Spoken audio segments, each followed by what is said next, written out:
ఆది సంభూతుడైన వాడు. దేవుని సృష్టికే ఎవరట? దేవుడు చేయాలనుకున్న ఏ సృష్టికైనా సరే ఏంటటది? ఆదియునైన వాడు అంటారు. చూడండి, ఆదియునైన వాడు.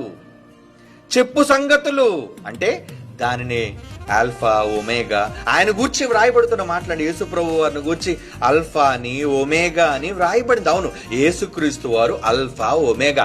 అల్ఫా ఒమేగా అంటే ఏంటి? ఏమండి, యేసు ప్రభు వారు ఆది అంతం. ఆల్ఫా అంటే ప్రారంభం, ఆది. ఒమేగా అంటే అంతం, ముగింపు అని అర్థం.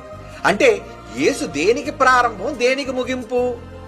యేసు అల్ఫా ఒమేగా, అల్ఫా ఒమేగా అంటే వీళ్ళకి అర్థాలు తెలియట్లేదు.